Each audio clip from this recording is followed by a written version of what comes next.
коркусунан Кудай сактасын да, катуу жер титирей турган болсо, бул потолок түшүп калды акыбалда турат азырчы. Өтө коркунучтуу экен да.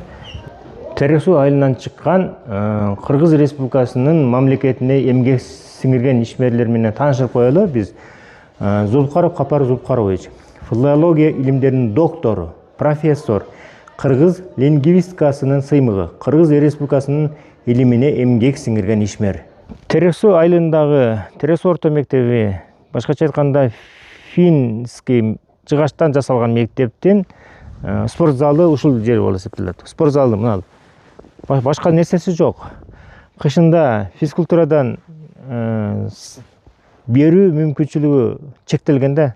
Эжекелер, агайлар, ошондой эле Терек суу айылынын жашоочулары мына 2016-жылдан бери урматтуу президентибиз Садыр Нуркожоевичти колдоп, коштоп, анан ошол кезден бери эле мындай тарапташтар болуп келет да, мындай айыл, целый айыл, Терек суу айылы ошол урматтуу Садыр Нуркожоевичтин тарапташтары деп эсептесек да болот да. Ошондой эле айылда дагы жанагы бала бакча маселеси көйгөй жаратат экен. Бала бакча деген жок. Бала бакча булардын үй чуктаса түшүнө кирген эмес. Саламатсыздар, урматтуу мекендештер. Биз азыр Каракылжоо районунун Алай көйрөнүндө жайгашкан Акун Турганбаев атындагы Терек суу орто мектебинин бособосунда турабыз. Азыр биз бул жерде ошол мектептин анча-мынча көйгөйлөрү бар экен. Себеби дегенде бул мектеп кыскача айтканда чирип түшүп калайын деген аварийный состояние турган мектеп экен да. Ошондон мектептин жамаатынан, мектептин директорунан өз-өзүнөн уксак, эмне көйгөй, кандай болгон, качан курулган, анда кеттик.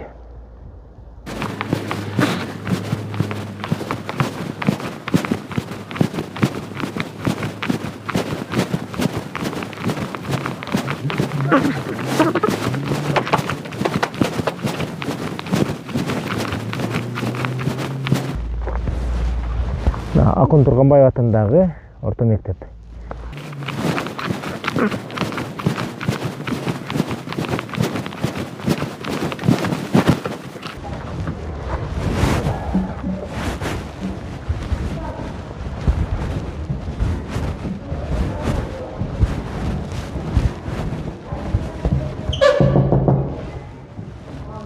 Assalamu alaikum.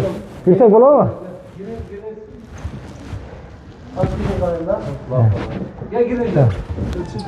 Assalamu alaikum. Assalamu alaikum. Assalamu.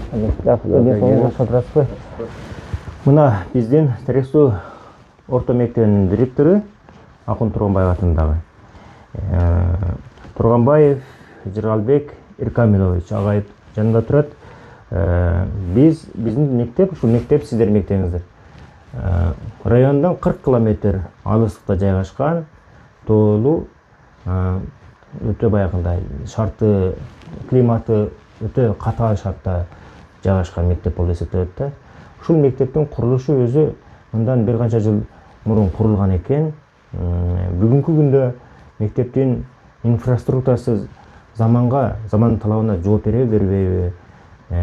Кандай дагы көйгөйлүү маселе бар? Аварийный, ушул финский жыгач мектеп мындай аварийный состояние турат деген сөздү угуп калдык. Атайын ошого сизге келдик эле. Ошол боюнча айтып берсеңиз. Бул боюнча мисалы мектепти аварийный состояние мектептин ордуна жаңы мектепти куруп берүү боюнча райондук жана жогорку бийлик органдарына катылдыңыздар беле? Ошол боюнча айтып берсеңиз. Биз Ол сөз башынан болсун, бул мектеп ишке берилген жылы биз турган корпус 1972 жылы ишке берилген. Ал эми фин тибиндеги корпусубуз ал 1978 жылы ишке берилген экен. Ошол убакыттан бери бир гана жолу капиталдык ремонттон өткөн бир корпусубуз жөн гана кезектеги ремонттон өткөн. Ал эми жаңы мектеп салуу боюнча бул айылыбыз өзгөчө Кырдаалдар министрлигинин корутундусу чыгып калган үчүн көчүрүлө турган айылдардын эсебинен деп ушул күнгө чейин мектеп салынбай келген. Өзгөчө Кырдаалдар министрлигинин корутундусу жокко чыгарылып, өткөн жылдан баштап биз азыр жаңы мектеп салууга бир топ аракеттерди көрүп атабыз. Ошентсе да ушу жаңы мектеп куруу боюнча аракеттерибиз токтогон жок. Бүгүнкү күндө бир нече Жогорку Кеңештин депутаттарына кайрылганбыз. Кат аркылуу ал тургай алардын бир нечеси ушу мектепти жеринен көрүп таанышып кеткен. Курулуш департаментинин өкүлдөрү, район жетекчилери, айыл өкмөтүбүзгө чейин каттар менен кайрылганбыз. Ушул жеринен көрүп таанышкан. Ал эми мектептин авариялык абалда экендигин бүгүн өз көзүңүздөр менен көрүп отурасыздар. Мектептин өзгөчө Фин түйүндө мектебибиздин полдору, дуалдары дээрлик чирип калган. Ал жерлерде жылдан жылга чирген көбөйүп, жамап жаскап келебиз. Маселен, үстүнө ДСПны коюп полубуз 2 кабат болгоно калды көпчүлүк жерлери. Ошону менен бирге дуалдары абдан чирип калган. Өкүнүчтүү нерсе. Катуу жамгырларда анын үстүнөн тамчы түшкөн учурлар болот. Анын бир жерин жамасаң, экинчи жеринен чыгат. Ушундай көйгөйлөр бар. Алмаштырылбаган көп нерселер болуп келген. Айтсак, бул электр зымдарын дагы өткөргүчтөрүн дээрлик 100% жаңылап чыктык. Анткени Фин түйүндө мектеби ушунчалык эскилиги жеткендиктен ошол зымдар сынып бүгүнкү күндө ажырап калган жерлеринен ток аркылуу бир өрт чыгып кетпесин деп алдын алуучулардын баардыгын. Бирок ошого карабастан дагы деле мектебибиз коркунучта. Анткени мектепте эскилиги жеткен нерсени эптеш кыйын болуп барган сайын, күн өткөн сайын ушул көйгөй болуп баратат бизде. Мына өзүңүздөр көрүп тургандай, алсак ушул дуалды тирөөч катары, ушуга таяныч катары кийин ушул атайын капиталдык ремонт кылып туруп, ошондо цементтер куйган. Бирок бүгүнкү күндө цементтин түйүнөн да азыр мына карда жакшы көрүнбөй атат. Түйүнөн да ылдый түшүп кеткен да. Аябагында эле Яна уже кетип баштап жерине жетип бул жагы. Ушул баш аягына ушундай дуал менен цементтин ортосунда бир ажырап турган жерлерин көрөсүздөр да. Азыр эми карда жакшы көрүнбөй калат экен. Алсак, мына ушулар бүт Фин түйүндөгү чирип калгандарын үстүнөн бир-биринин үстүнө жамай ушундай болуп калды. Бүт чирип калтыруу. Булар чирип калган. Булар көчөйүндөп калтырбы? Ал эми нолор зорго эле тургандар көчүп кетейин деп сыйрылып беришип туруп. Ого. Жакын. Яндай катар келер. Мына бул эми сырткы көрүнүш эле болуп турат азыр. Бул мунун баардыгы чирип калгандар. Мына көрүп атасыздар да, араң эле турат. Ой. Мыналар ушундай ажырап чирип чыгып атат. Мунаны жамапсыздар го, кошумча уштап түйү кетип калбасын деп да. Түйү кетип калбасын деп жамаганбыз да. Мисалы мыналар совсем мынандай болуп кетип калды да мынандай. Ошондуктан жакына көрсөтчү. Мына түрөккө тарып коюң.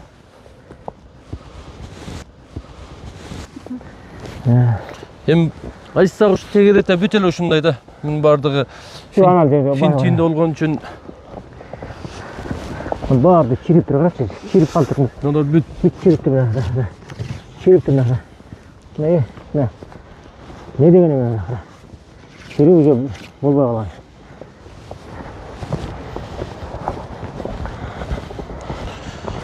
Мына кетип калды. Асты жок.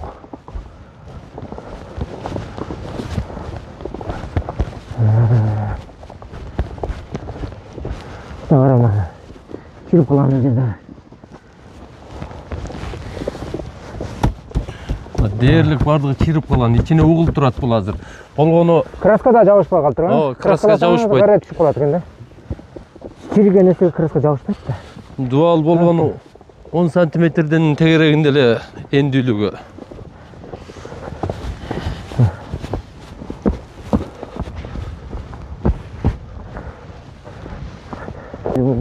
Колой көрүнү.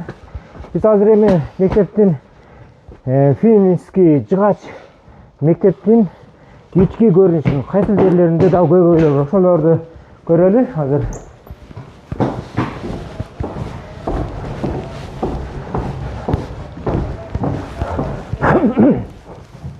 Тагылар кой. Сабак болот тур, эми бир келип чыгалы бер. 1 мүнөткө жеке.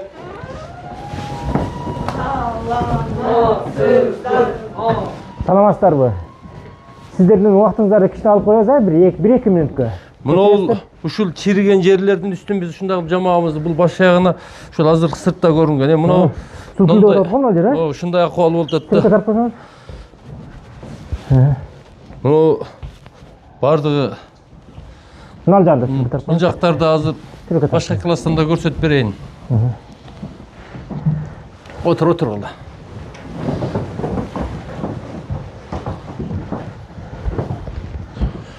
Мына потологу дагы мындай неметет. Потолокторду ошондой ийилип калган бет. Калган да. Мындай Кудай өзү сактасын эми. Балдардын көзүнчө айтпай эле коечу бир. Балдардын көзүнчө айтпай эле коеюн. Мына жерде бир нерсе жейиш. Эгерде баягындай катуу жер кое туруңуз, кайтпы. Эгерде мындай неме болуп турат да, кокусунан Кудай сактасын да, катуу жер тирей турган болсо, бул потолок түшүп калды, акыбалда турат азырчы. Өтө коркунучтуу экен да. Янда көрөлүбү. Бир мүнөткө. Саламатсыздар, кечип коесуздар. Отур кала азаматтар.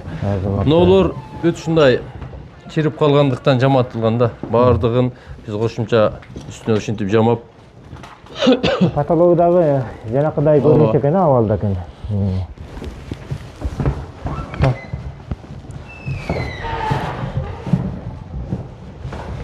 Так. Компьютер класс. Компьютер класс.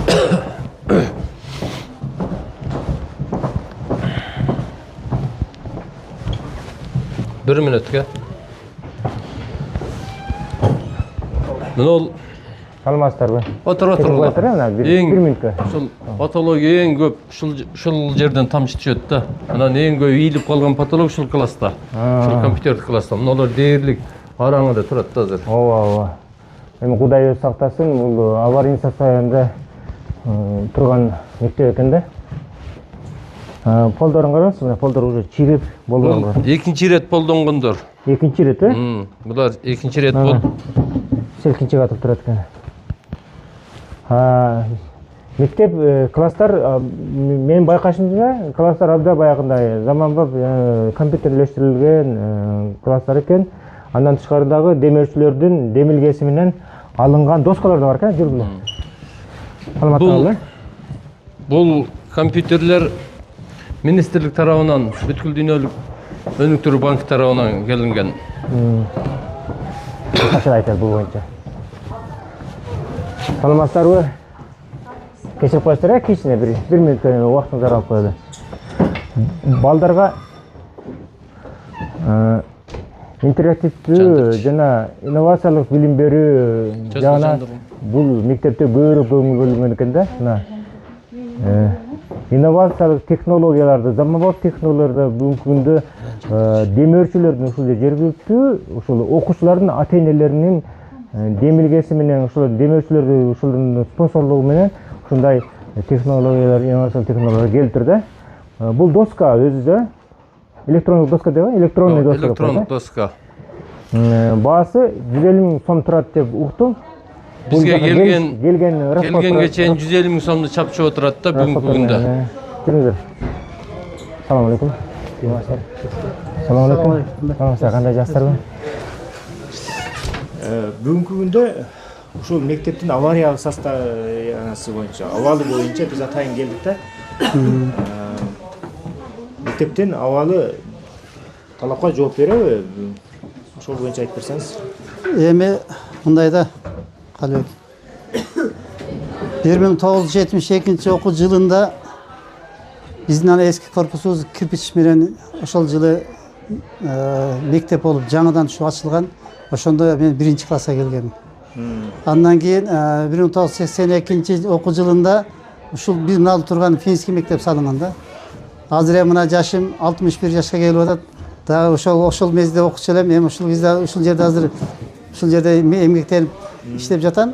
Негизгиси мектептин мындай караганда азыркы күндө заманбап мектептин зарылчылыгы туулуп атат да. Көп нерсе мисалы үчүн жайгаштырууда жетишпейт. Убакытты үнөмдөөдө мисалы үчүн класстарда ар бир предметтин өзүнүн канасы болуш керек да.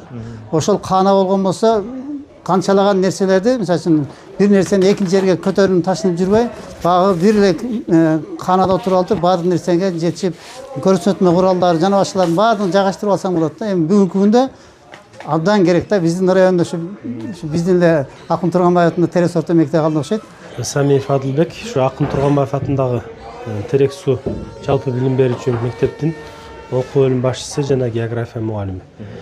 Мен негизинен ушул мектепте окуп бүткөнмүн, өзүм кайра иштеп жатам. Мага деле ушул 20 жыл стаж болуп калыптыр. Эми чындыгында мектепте жогоруда агайда жакшы белгилеп кетти. Класстык каналарыбыз жетишпейт. Эки смен менен окуганыбыз үчүн өзгөчө билим сапатты көтөрүүдө ошол олимпиада менен иштөө, жалпы республикалык тестирлөөгө даярдоодо биз мына каналар бошобой абдан кыйналабыз. Чындыгында техникалык базабыз чындыгында абдан жакшы. Телевизоруна доскаларыбыз Кудайга шүгүр. Бул доска да? Бул электрондук доска. Булар абдан жакшы бизге мүмкүнчүлүк жаралып атат. Болгону бизге ошол класстар азыркы мезгилде жетишсиз. Чындыгында эки сменге да класстар жетпей калат. Түштөн кийинки балдарды жекече кружокторго, секцияларга, олимпиадаларга, жалпы республикалык тестирлөөгө даярдоодо класстар жетишпей абдан эле ары бери көчүп калабыз. Ошол балдар ошол нары бери балдарды жылдырып окутканга аргасыз болобуз. Ошон үчүн заманбап мектеп чындыгында бизге абдан керек. Учурдун талабына ылайык. Дагы ошол заманбап мектеп түшүп калган болсо, класстарды антип көчүрбөстөн ошол ар бир кабинетке даярдасак, ошол жерде көрсөтмө куралдары менен эң жогорку деңгээлде даярдап, райондук деңгээлде жакшы, облустук, республикалык деңгээлде жакшы жетишкендиктерге чыкканга мүмкүнчүлүктөрүбүз бар. Интерактивдүү билим берүү боюнча ушул ыктап атасыздар да, болушунча балдарга болгон күч аракетти жумшап, республика деңгээлге чейинки балдарды чыгарып атасыздар, туурабы? Азыр санариптик технологияга өзгөчө көңүл бөлүп, мугалимдерди кезек менен санариптик билим берүү боюнча Ош мамлекеттик билим берүү институтуна кезек менен окутуп жатабыз. Өзгөчө ушул интерактив доска менен иштөөгө чоң көңүл бөлүп жатат. Ооба, райондук деңгээлде көрсөткүчүбүз жаман эмес, жакшы эле. Улуттук тесттен дагы, олимпиадан дагы. Эми келечекте облус менен республиканы пландаштырып, балдарды даярдап атабыз. Буюрса, жаңы мектеп болуп калса, ал дагы мүмкүнчүлүгүбүз кеңейет дагы. Буюрса. Жакшы, рахмат сизге. Терек суу айылынан чыккан Кыргыз Республикасынын мамлекетине эмгек сиңирген ишмерлер менен таанышып коелу. Биз Зулкаров Капар Зулкарович, филология илимдеринин доктору, профессор, кыргыз лингвистикасынын сыймыгы, Кыргыз Республикасынын илимине эмгек сиңирген ишмер. Агай Ош мамлекеттик университетинде филология факультетинин деканында болуп бир канча жыл иштеген. Андан кийин Турганбаев Нурмамат Орозович, филология илимдеринин кандидаты, доцент, Кыргыз Республикасынын билим берүүнүн мыктысы. Бул агайыбыз дагы ошол филология факультетинин деканы болуп, бул да бир канча жыл иштеп, өзүнүн эмгегин сиңирген агайлардын бири. Андан кийин Самиев Халыбек Тартонкушевич, география илимдеринин кандидаты, доцент, Кыргыз Республикасынын билим берүүнүн мыктысы. Бул агайыбыз дагы ошол Ош университетинде эмгек сиңирген агайлардын бири. Андан кийин Зулкарова Аида Капаровна, филология илимдеринин кандидаты, доцент. Бул эжекебиз дагы бүгүнкү күндө ошол мамлекет үчүн өзүнүн ак эмгегин өтөп кызмат кылып аткан учуру. Терек суу айылындагы Терек суу орто мектеби, башкача айтканда финский жыгачтан жасалган мектептин спорт залы ушул жер болуп эсептелет. Спорт залы мына башка нерсеси жок.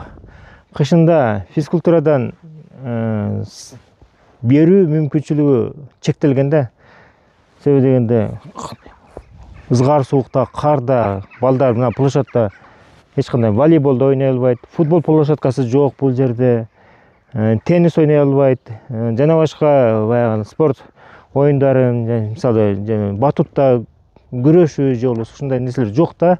Бул нерселерди биздин балдар кышында унутуп калат. Кичине күн жылып, жай мезгили келгенде гана кичине ошол волейбол ойноп, турниртерге тартынганы гана болбосо, бул жерде ошол спорт залы, ошондой эле айылда дагы жанагы бала бакча маселеси көйгөй жаратат экен. Бала бакча деген жок. Бала бакча булардын үй чуктаса түшүнө кирген эмес. Бул аз биз эски корпуста турабыз.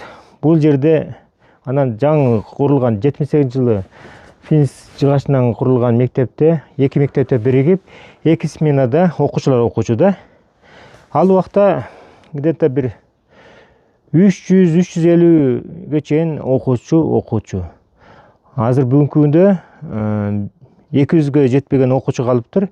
Бирок ошондой болсо да, баары бир бул айылга жаңы заманбап мектеп керек.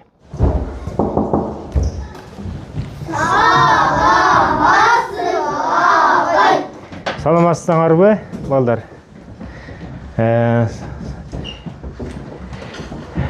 Биздин 1 класстан 3 класска чейинки начальный класс деп коет. Окутуучу эжекебиз көп жылдан бери эмгектенет. Бул жерде канча жылдан бери эмгектенип атасыз? 35 жылдан бери эмгектенет. Мамакова Фарида Шайлобековна. Эжекебиздин аты жөнү. Мыналда эски ушул өзүңүз окуган, өзүңүз билим алган мектепте бүгүн мугалим болуп иштеп атасыз. Сизге да сөз берип койсок, мектептин аварийный составный мектеп боюнча бир сөз сүйлөп койсоңуз. Мен бул мектепте иштегениме 35 жыл болду. Өзүм 79-жылы ушул мектепке 1-класска келип окуп, классыма кайра эле мектебиме келип, эмгек жолуму баштадым. Окуткан окуучуларым Кудай кааласа баардыгы илимдүү, билимдүү, элдин керегине жараган уул кыздардан болуп иштеп жатышат. Азыр мына 12 жылдык боюнча биринчи мен баштадым, менин классым баштады. Аттады, даярдоо классынан эле шарт эле аттады. Классыбызда, мектебибизде шарт абдан жакшы эски болгону менен. Шарттар түзүлгөн, жылуулук, мынантип классыбыздын ичиндеги көрсөтмө куралдар, жабдуулар баардыгы мына заманбап анча-мынча мектептерден биз жакшы элебиз, Кудай кааласа. Бирок ошентсе дагы класстарыбыз тардык кылат, кыштын күнү өтө эле ысыбайт классыбыз, куртканы кийип, баш кийимибизди кийип отуруп алып сабак өткөнгө туура келет. Анан дене тарбия сабагында ушул спорт залдын жоктугуна байланыштуу балдарыбыз бир аз кыйналат да, эшикке чыгып, жамгыр жааганда, кар жааган убактарда булар эшикке чыгып ойной алышпайт. Дагы бир нерсени айтайын дедим эле, биздин мектепте ушул айрым класстардын полдору чирип, баягындай эскилиги жеткен да. Эми ушул жогору жактагылар депутаттар, жогору жактагылар, урматтуу Садыр Нуркожоевич, ушу бизге да жаңы мектеп салып берсе деген кыялдарыбыз бар да. Бизден башка айылдардын баардыгында жаңы мектептер, спорт залдар түшкөн, аянтчалары. Бизде гана жок да. Жоктугуна карабай эле биз деле татыктуу билим бергенге аракет кылабыз, элден калышпай. Ошол жетекчибиз дагы Турганбаев Жыргалбек агай дагы ошол демирчүлөрдү уюштуруп, демирчүлөрдүн эсебинен ушул көп нерселер, мына телевизор, интердаскалар баардыгы ошол демирчүлөрдүн эсебинен келген да. Биз ошолорго да ыраазычылык билдиребиз. Жаңы мектеп болсо андан да жакшы болот эле. Бизге ошону сиз жеткирет деген үмүттөбүз. Мына эжекеге кошумча айтып кое турган сөзүм бар. Ошол эжекелер, агайлар, ошондой эле Терек суу айылынын жашоочулары мына 2016-жылдан бери урматтуу президентибиз Садыр Нуркожоевичти колдоп, коштоп, анан ошол кезден бери эле мындай тарапташтар болуп келет да, мындай айыл, целый айыл, Терек суу айылы ошол урматтуу Садыр Нуркожоевичтин тарапташтары деп ошондойбу эжеке? ооба биз мына кылган ишине көзүбүз менен көрүп турбайбызбы? Абдан жакшы мектептерди салып атат, баардык жолдор оңдолуп атат. Мурункуга караганда абдан жакшы өзгөрүүлөр болуп атат да. Мугалимдердин айлыгын дагы жогорулатам деп атат. Кудай буйруса сүйүнүп отурабыз. Жогорулаган, дагы жогорулатам деп атат. Ошо Садыр Нуркожоевич жогорулаткан да анда дагы. Азыр дайым жогорулатам деп атат. Кудай кааласа, Кудай буйруса, жогоруласа мындан дагы жакшы иштегенге аракет кылабыз. Ошо аракеттер жасайбыз. Кудай буйруса, иншалла. Рахмат. Ишиңизерге ийгилик, кечиресиздер. Убактыңыздарды кичине алып койдук. Жакшы калла, саламатта калла. Ай, азаматтар. Ассаламу алейкум. Кандайсыз, жакшысызбы? Денсаулыгыңыз жакшы отурасызбы? Биздин эң алгачкы окуткан агайыбыздын бири бүгүнкү күнгө чейин ушул мектепте кызмат кылып келет экен. Канчага чыгып калдыңыз азыр? 67-ге чыктым. 67-ге? 67-ге микрофонун аузунда. Айтсаңыз, бүгүнкү күндө сиздерге баягындай жаңы мектеп куруу чын эле ошол талап кылып атасыздарбы, жаңы мектеп куруп берсин деп же? Сөзсүз да бул мектептен мына ушул мектеп, ушул корпустун курулганына өзү чейрек кылымдан 54 жыл болгон. А Финтибиндеги мектеп ол эми суроого деле жетип ашып кетти. Ого 48 жыл болду да. Аябай муктажбыз да. Өзү фин мектептер 20 жыл суроо экен да? Суроо 20 жылдар өзү деле жыгач бүтөт да. А канча жыл болду? 47 жыл. 48 жыл болду. А мына бул корпуска 54 жыл болду. Чейрек кылымдан ашып кетти да. Азыр биздин ылдыягыбызда, жогору жагыбыздагы айылдарыбыздын баардыгында ушундай заманбап мектептер курулган ушул. Биз президентибиз Садыр Нуркожоевичтен суранат элек, ушу биздин айылдын мектебине дагы жаңы мектеп түшкөнгө кичине көңүл буруп койсо деген Кудайдан тилеп отурабыз ушу. Рахмат сизге. Кармасаң эле үгөлөнүп, мынантип коңтолуп турат да, анантип турат. Чириптин не деген эме? Чирип уже болбой калган. Мына ушулар бүт фин тибиндеги чирип калгандар үстүнөн берүүнүн үстүнө жамай урушунда болуп калды. Бүт тирөөч катары ушуга таяныч катары кийин ушул атайын капиталдык ремонт кылып туруп, ошондо цементтер куйган. Бирок бүгүнкү күндө цементтин түйүнөн да азыр мына карда жакшы көрүнбөй атат. Түйүнөн да ылдый түшүп кеткен да. Аябаганда эле Яна уже кетип баштап жерине жетип бул жагы. Ушул баш аягына ушундай дуал менен цементтин ортосунда бир ажырап турган жерлерин көрөсүздөр да. Азыр эми карда жакшы көрүнбөй калат экен. Мына ушулар бүт фин тибиндеги чирип калгандар үстүнөн берүүнүн үстүнө жамай урушунда болуп калды. Бүт чирип калтыруу. Булар чирип калган. Булар көчөйүнүп калтырган. Ал эми мыналар зорго эле тургандар көчүп кетейин деп сыйрылып өрүшүп туруп. Ого. Бул эми сырткы көрүнүш эле болуп турат азыр. Бул мунун баардыгы чирип калгандар, мына көрүп атасыздар да, араң эле турат. Мыналар ушундай ажырап чирип чыгып атат. Мынаны жамапсыздар го, кошумча уштап түйү кетип калбасын деп да. Түйү кетип калбасын деп жамаганбыз да. Мисалы мыналар совсем мынандай болуп. Ошондуктан жакына өтөчү. Мыналар совсем мынандай болуп кетип калды да мынандай. Эми айтсак ушу тегерете бүт эле ушундай да. Мунун баардыгы фин түйүндө болгон үчүн баарды чирип тургачы, чирип калтырдым. мыналар бүт чирип турган. Чирип турган. Не деген эме? Чирип уже болбой калган. Мына фин тибинде мектептин суроогу азыраак эле экен, 20 жыл экен. Бул 2000-жылы суроогу бүтүп, одон салыныш керек эле, дагы эле салынбай эле ушуда эле эптеп тирилик болуп атат. Финский мектепте эми жыгачтардын баардыгын краска деле кармабай калган. Краска кармабай калтыр. Краска себеби жыгачтын деле суроо болот экен да. Биз эми заңгыратып 5 этаж, 6 этаж дебейбиз. Ушул айылдын окуучуларына ылайык, уютный кылып эле бир 2 этажбы ушундай мектеп салып берсе. Айтсаңыз, Жерлолбек мырза, бүгүнкү күндө мына ушул мектепте канча окуучу окуйт? Бүгүнкү күндө мектебибизде жалпы 149 окуучу бар азыркы учурда. Анын 52 окуучу Нишкөстан автобус менен келип окуйт. Андан сырткары мектептин тардыгына байланыштуу эксменде окуучуларыбыз. Эксмен жана жогоруда айткандай бир учурда баардыгын баткыруу мүмкүн эмес. Ошол учурда олимпиадага, иримдерге, жалпы республикалык тестирлөөгө даярдыктарда бир топ мүчүлүштүктөр болот. Анткени каана маселеси чечишпейт да. Кадр маселеси кандай чечилип атат сиздерде?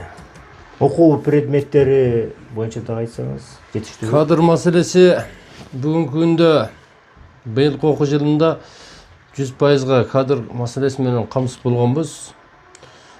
Өзгөчө белгилеп айтчу нерсе, бизде кадр маселеси орчундуу маселе болуп келген. Анткени биз азыркы эле учурда алсак, англис тили предмети боюнча Ош шаарынан алып келип иштетебиз бүгүнкү күндө. Анын үй бүлөсү менен ушул жерге атайын келишим түзүп, үй бүлөсү менен кошуп көчүрүп келип, физикти башка жакынкы мектептерден часовой кылып киргизгенбиз. Ошондой эле буга чейин да бул көрүнүштөр болуп келген. Университетке, Ош шаарындагы университеттерге жылына алдын ала заявка беребиз ушу кадр маселеси боюнча. Ушул кадр маселесин аксатып калбоо, ушул маселени чечүү үчүн дайым алдын ала аракет көрүшкө аракет кылабыз. Рахмат.